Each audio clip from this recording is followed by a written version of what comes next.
पिछले वीडियो में हमने देखा था मैपिंग, है ना। हमने फंक्शन को मैपिंग के तौर पे पढ़ा था, मैपिंग के रूप में पढ़ा था। अब हम यहाँ पे फंक्शन को जो है उसके कुछ इंपॉर्टेंट जो है पार्ट्स देखेंगे, है ना। तो पिछले वीडियो में मैंने आपको बताया था कि हम इमेज के बारे में पढ़ेंगे, प्री इमेज के बारे में पढ़ेंगे, लेकिन उससे ही पहले हमें 3 इंपॉर्टेंट पार्ट देखने हैं जो कि हमारे फंक्शन के बहुत अहम हिस्से होते हैं, बहुत इंपॉर्टेंट पार्ट्स होते हैं। ये हैं डोमेन, ओके, डोमेन, कोडोमेन और रेंज। तो ये इसी वीडियो में मैं आपको ये तीनों के बारे में बताऊंगा। इसको बहुत ध्यान से आप देखिएगा, क्योंकि हम जितने भी आगे जब हम पढ़ते हैं टाइप्स ऑफ फंक्शन या जब हम इंटीग्रेशन डिफरेंशिएशन वगैरह करते हैं, तो ये डोमेन, कोडोमेन, रेंज जो है ये बहुत बार हमें सुनने को मिलता है। ओके, तो डोमेन क्या होता है किसी फंक्शन का, पहले इसको देख लेते हैं। If F is a function from A to B, ये आप समझ गए होंगे कि ए हमारा फर्स्ट सेट है और बी हमारा सेकंड सेट है ना। और फंक्शन को ऐसे लिखा जाता है, ये मैं पिछले वीडियोस में आपको बता चुका हूं। If F is a function from A to B, okay, और ये मैंने उसको ऐसे लिख दिया है, is a function from set A to set B, then the set A is said to be the domain of function F. Okay, जो भी आपका सेट ए है वो पूरा सेट ए क्या कहलाता है, डोमेन ऑफ फंक्शन। अब इसको मैपिंग से बहुत इजीली हम समझ सकते हैं, जैसे मैंने आपको पिछले वीडियो में मैपिंग के बारे में आपको बताया था। तो यहाँ पे जैसे इसकी हम बात करें, ये हमारा सेट ए है, ओके, तो ये जो पूरा सेट ए है हमारा, ये हमारा डोमेन कहलाता है। ओके, फंक्शन का, किसका डोमेन कहलाता है, फंक्शन का। तो अगर ए और बी हमारे दो सेट हैं और ये हमारा जो सेट ए है, जो हमारा फर्स्ट सेट है, ये हमारा जो सेट है ये हमारा डोमेन कहलाता है। किसका डोमेन कहलाता है, फंक्शन एफ का। इसको हम कहते हैं कोडोमेन। ओके, और ये जो सेट बी है, फंक्शन एफ का क्या कहलाता है, डोमेन। और ये जो सेट बी है इसको हम बोलते हैं कोडोमेन। क्या बोलते हैं इसको, codomain. Once again I am repeating, एक बार फिर से मैं आपको बता रहा हूं।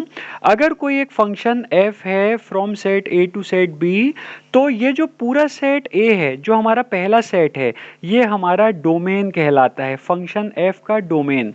और जो सेकंड सेट b है, ये हमारा फंक्शन का कोडोमेन कहलाता है। क्लियर।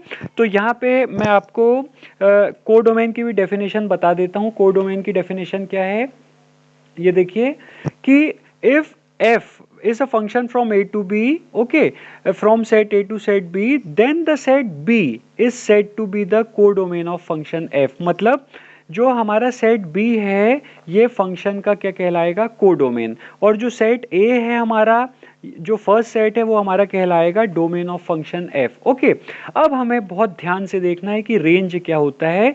अब देखिए, रेंज को डिफाइन करने से पहले मैं आपको समझा दे रहा हूं यहाँ पे कि रेंज का मतलब क्या होता है। आप इसको अच्छे से देखिए।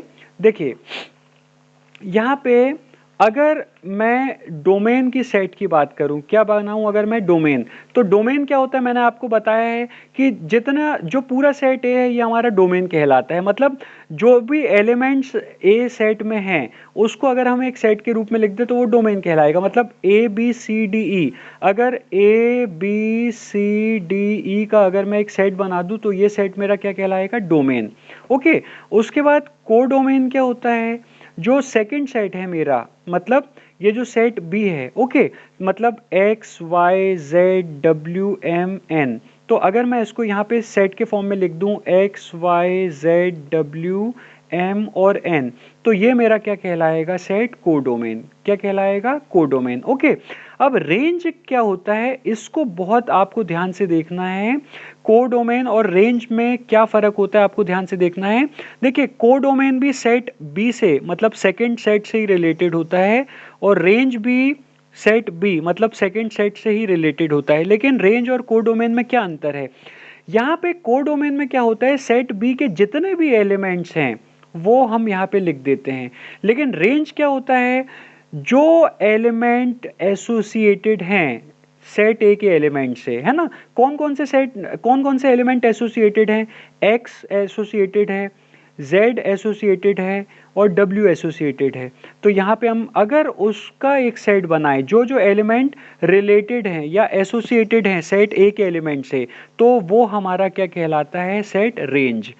आई होप आपको ये चीज समझ में आ गई होगी। एक बार फिर से बता रहा हूं, जो डोमेन है, क्योंकि हर एलिमेंट सेट ए का रिलेटेड है, तो इसीलिए डोमेन जो है वो तो आपका एक डोमेन, मतलब डोमेन के अंदर से और कोई एलिमेंट नहीं निकल पाएगा, क्योंकि डोमेन क्या है, ये पूरा का पूरा सेट ही डोमेन कहलाएगा, और सारे के सारे एलिमेंट यहाँ पे क्या होते हैं, एसोसिएटेड हो जाते हैं, इसलिए डोमेन क्या होगा, ये पूरा का पूरा सेट ए ही कहलाएगा आपका डोमेन।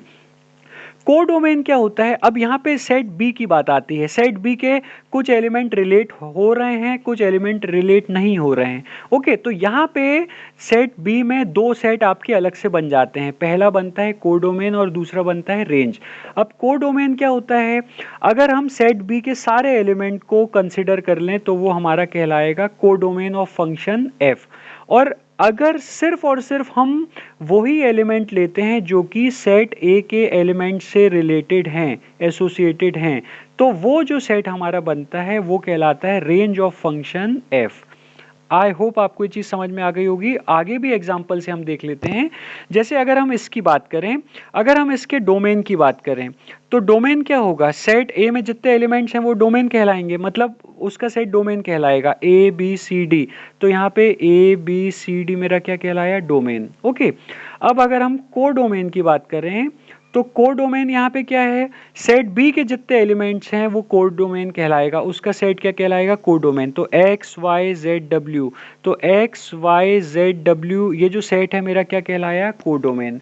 और अगर मैं बात करूँ रेंज की, तो जो भी एलिमेंट यहाँ पे एसोसिएटेड है उसका सेट क्या कहलाएगा, रेंज। तो यहाँ पे आप देख सकते हैं सिर्फ और सिर्फ एक्स ही एसोसिएटेड है, तो यहाँ पे रेंज में सिर्फ और सिर्फ एक ही एलिमेंट आपका आएगा। ओके, तो ये मेरा कहलाया डोमेन ऑफ फंक्शन, ये मेरा कहलाया कोडोमेन ऑफ फंक्शन, और ये मेरा कहलाया रेंज ऑफ फंक्शन। सिमिलरली अब अगर मैं इसकी बात करूं, अगर इस फंक्शन की बात करूं, तो डोमेन की अगर मैं बात करूं तो डोमेन मेरा क्या होगा, फर्स्ट सेट। तो 1 2 3 4 ये मेरा कहलाएगा डोमेन। उसके बाद में कोडोमेन मेरा क्या कहलाएगा, कोडोमेन मेरा कहलाएगा क्या, ये पूरा सेट बी, मतलब 2 4 6 8 10, 2 4 6 8 और 10 कहलाएगा ये सेट कोडोमेन। और रेंज क्या कहलाएगा, जो एलिमेंट रिलेटेड है, सेट बी का जो एलिमेंट सेट ए के एलिमेंट से रिलेटेड है, अगर मैं उसको सिर्फ लिख दूं, मतलब 2 4 6 और 8, अगर मैं लिख दूं 2 4 6 और 8, ओके, क्योंकि 10 रिलेटेड नहीं है तो 10 को मैं यहाँ नहीं लिख सकता, तो ये मेरा कहलाएगा रेंज। तो आप ये देख सकते हैं, सबसेट की डेफिनेशन मैंने आपको इसीलिए बताई थी। सबसेट की डेफिनेशन, आप अगर आपको सबसेट की डेफिनेशन क्लियर नहीं है तो सबसेट के लिए मैंने एक अलग से वीडियो बनाया है, तो आप उसको देख सकते हैं कि रेंज जो है वो कोडोमेन का सबसेट होता है ना। आप ये देख सकते हैं कि रेंज का हर एलिमेंट जो है वो कोडोमेन का भी एलिमेंट है ना। तो यहाँ पे हम देख सकते हैं कि ये रेंज जो है वो कोडोमेन का प्रॉपर सबसेट है।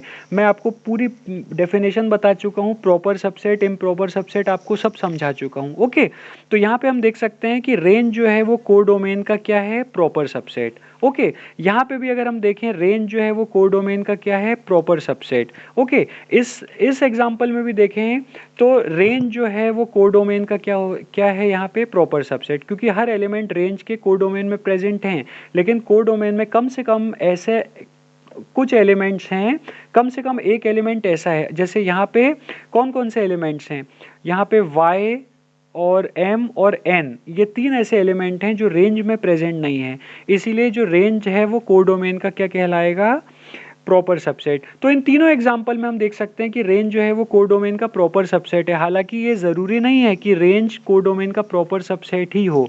ओके, तो लेकिन हम ये मोटे तौर पे ये कह सकते हैं कि रेंज जो होता है वो कोडोमेन का सबसेट होता है। ओके, प्रॉपर या इम्प्रॉपर ये हम कंडीशन वाइज देखते हैं। ओके, जैसी कंडीशन आती है उस हिसाब से तय करते हैं, लेकिन ये तो बात तय हम मानते हैं कि रेंज जो है वो कोडोमेन का क्या होता है, सबसेट होता है। तो यहाँ पे जो हम देख लेते हैं अब वापस से, जो फंक्शन के जो आपके रेंज की डेफिनेशन है वो देखिए यहाँ पे क्या कहती है कि if f is a function from a to b, okay, और ये मैंने वर्ड्स में लिख दिया है, is a function from set a to set b, then the set of all those elements of set b, all those element of set b, मतलब वो हर element set b का which are associated with the element of set a, मतलब domain, है ना, मैंने आपको अभी बताया, is known as the range of function F. तो ये कहलाएगा आपका क्या, range of function F. Okay, तो अभी हमने इस वीडियो में देखा कि डोमेन क्या होता है, कोडोमेन क्या होता है और रेंज क्या होता है, किसी फंक्शन का डोमेन, कोडोमेन और रेंज क्या होता है। नेक्स्ट वीडियो में हम बात करेंगे इमेज और प्री इमेज ऑफ फंक्शन की। Thank you.